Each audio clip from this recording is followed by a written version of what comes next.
할렐루야. 알기 쉬운 조직신학 김윤환 목사입니다. 오늘은 서론 부분 5번 시간으로 목회자 정신을 알아보겠습니다. 신학이란 하나님은 어떤 분이시며 어떤 일을 하시는지에 대하여 모든 것을 체계적으로 설명하는 학문이라고 앞에서 말했습니다. 그러나 하나님을 제한적으로 설명할 수는 없습니다. 그러므로 목사는 신학에 대하여 체계적으로 공부하고 하나님의 말씀을 연구하여 성경의 흐름을 구속사적으로 헤아려 파악하고 하나님이 우리에게 바라시는 것이 무엇인지를 인지하고 강단에 서야 하는 것은 불가지론이라 하겠습니다. 그럼에도 한국 개신교는 신학을 가르치면서 올바른 신학사상을 심어주지 못했습니다. 그렇다면 목사가 되기 위한 사람은 조직신학이 요구하는 정신을 무엇인가를 논하여 봅니다. 첫째, 고상한 표대를 세워야 합니다. 빌립보서 3장 14절 말씀 보면은 표대를 향하여 그리스도 예수 안에서 위에서 부르신 프로의 상을 받기 위하여 쫓아가노라 라고 했습니다.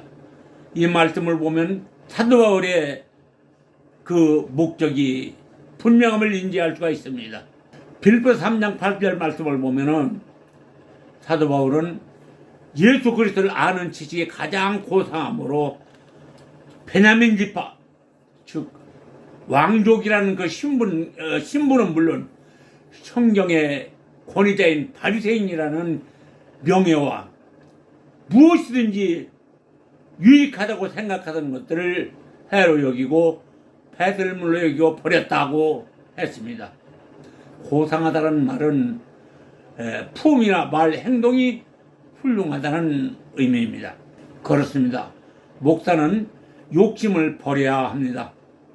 욕심을 버려야 마음에 고상한 푯대를 세울 수 있으며 하나님을 바라보고 신학을 배워 학문을 인용할 수 있습니다. 그러므로 고상한 푯대를 세우지 않고 신학에 임한다면 목회에 성공하려는 야망 때문에 직업적인 목회를 할 수밖에 없습니다. 저는 단언컨대 직업적인 목회를 하려거든 신학을 하지 말라고 말하겠습니다. 세상에는 목사가 아니라도 돈을 벌어 행복할 수 있는 직업이 얼마든지 있습니다. 목회는 목사가 고난이 있을지언정 절대로 굶어 죽이지 않는 하나님이십니다. 제가 겪어봐서 자신있게 말할 수 있습니다.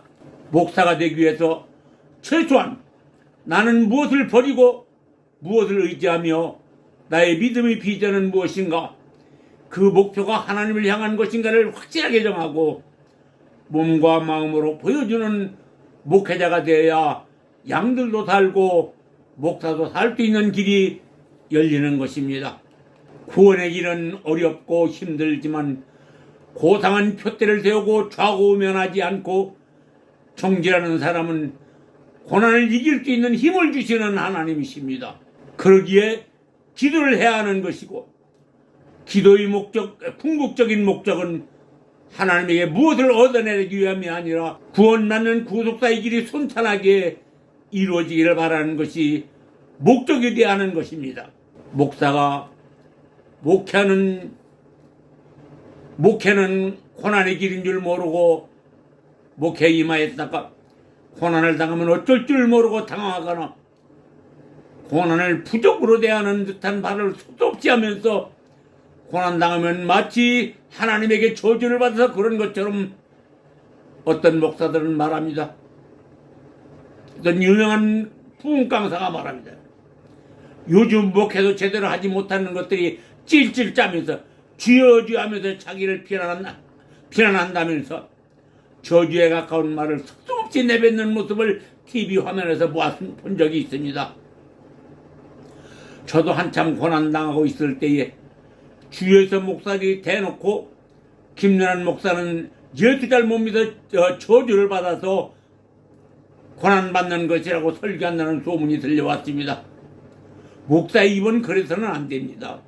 로마서 8장 18절 말씀을 보면은 생각컨대 현재의 고난은 장차 우리에게 나타날 영광과 좋게 비교할 수 없다라고 했습니다.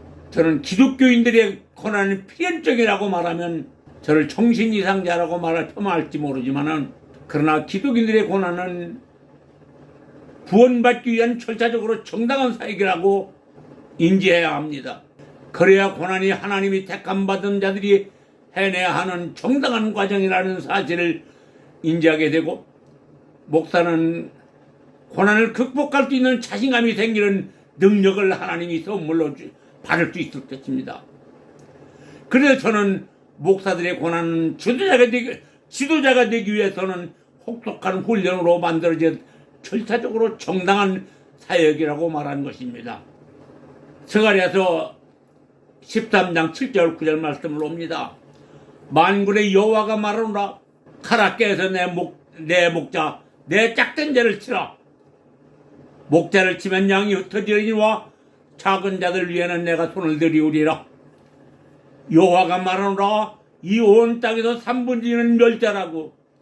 3분의 1은 거기 나무리니 내가 그 3분의 1을 불 가운데 던져 은같이 연단하며 금같이 시험할 것이며, 그들이 내 이름을 부르니 내가 들을 것이며, 나는 말하기를 이는 내 백성이라 할 것이요 그들은 말하기를 여호와는 내 하나님이시라 하리라 말했습니다.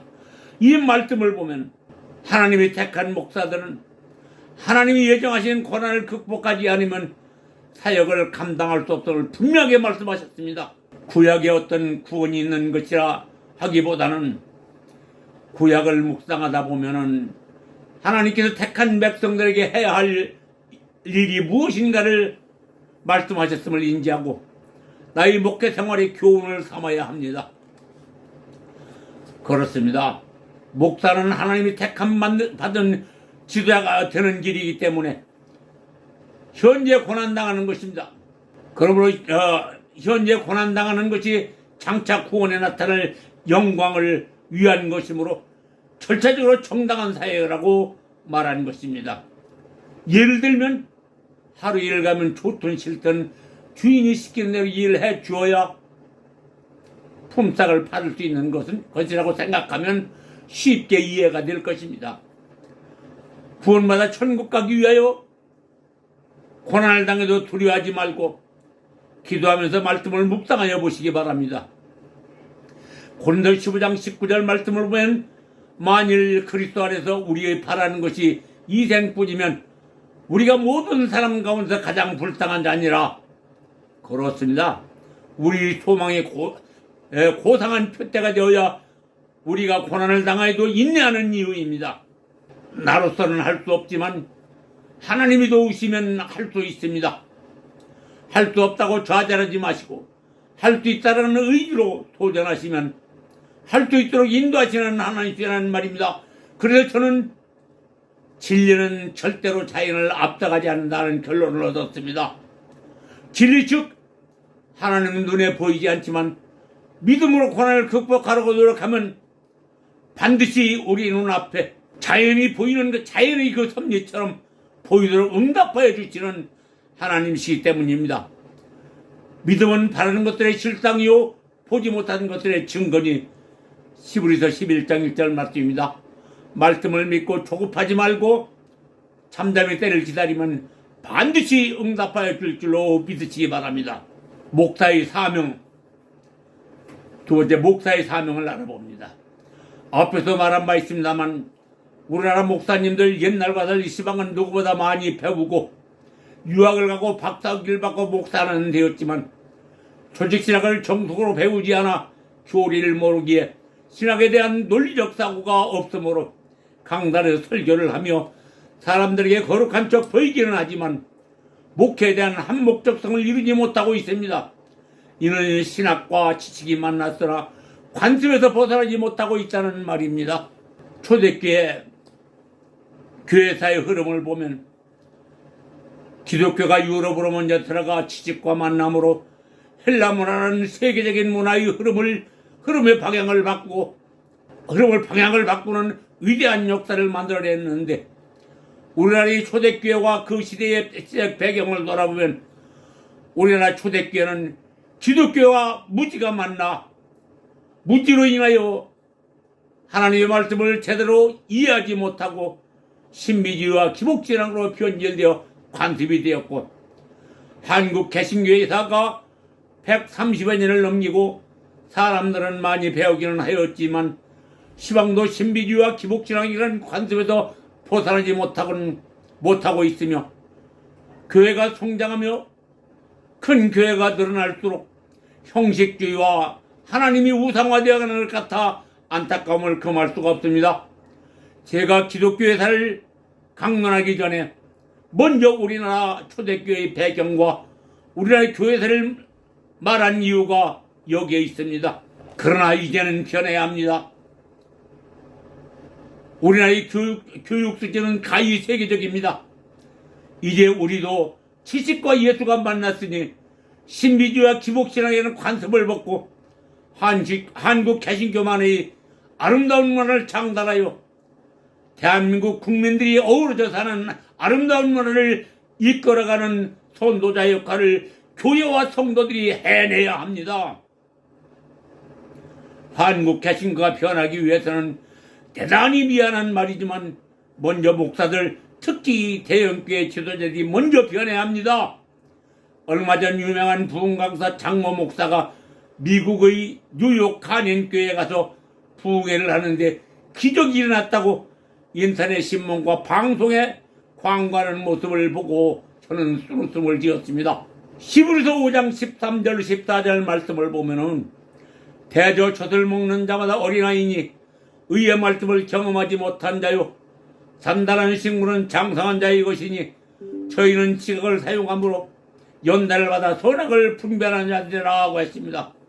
그런데 언제까지 신비주의와 기복신앙에 얽매이려고 하십니까? 은사는 초보자를 위한 도구이고 신앙이 성숙한 사람은 말씀을 깨달아 하나님에 대한 지식으로 하나님을 아는 지식을 행함의 도구로 사용하여 변화되어 하나님의 일꾼이 되어야 하는 것입니다. 그렇습니다. 저도 하나님의 은사를 받아 방언으로 기도하고 환상을 보고 예언하고 병든 자를 위해 기도하면 낫는 것을 보고 내가 최고인 줄 알고 방방거리는 때가 있었습니다.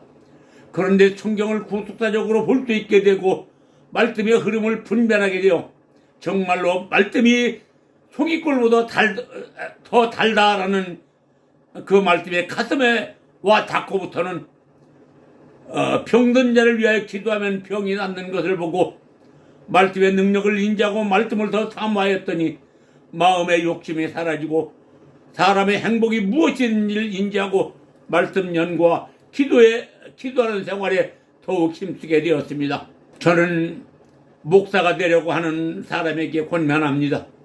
마음에 고상한 푯대를 세우고 말씀을 연구하여 강단에 설 때마다 신비주의나 기복신앙의 관습에서 벗어나 설교에 자신감을 갖고 내가 강론한 설교를 듣고 성도들이 깨달음을 받아 변화의 세상에 나가서 빛과 소금의 사역을 감당함으로 구원받는 한목적성을 이룰 수 있도록 이끌어가므로 한국 개신교가 변하여 세계 역사를 선도하는 선구자 역할을 할 수 있게 되기를 진심으로 축원드립니다. 목회는 하나님이 내게 주신 사람들을 변화시켜서 하나님이 사람으로 성화시켜 하나님이 기뻐하시고 하나님이 주시는 평안을 행복으로 알 수 있습니다. 그렇습니다. 돈을 많이 벌었다고 마음을 채워 행복할 수 있는 것이 아닙니다. 돈으로는 사람의 마음을 채울 수가 없습니다. 마음의 욕심과 욕과 욕망을 버리고 예수를 바라보고 고상한 꿈이 가장 고상한 푯대가 되어야 하나님이 기뻐하시는 사람이 되고 구원받을 수 있고 행복이 무엇인지를 알 수 있기 때문입니다. 목사가 되려고 하는 사람은 하나님이 언약하신 소망을 이루기 위하여 부활이라는 가장 고상한 푯대를 세우고 조직신앙을 바르게 배워 교리를 인지함으로 하나님을 아는 지식이 되고 내가 말한 설교가 성도들의 구원의 한목적성을 이루는 능력이 되어 그 푯대를 잡으려고 쫓아가려는 의지 있는 목사들이 되어 하나님이 주신 사명을 감당하고 내게 맡겨진 성도들을 변화시켜 성도들도 나도 구원받을 수 있다는 소망을 갖고 활기찬 신앙생활로 섬도해야 하는 것이 목사들의 사명인 줄로 믿으시기 바랍니다. 오늘은 여기까지만 하겠습니다. 지금까지 김용환 목사였습니다.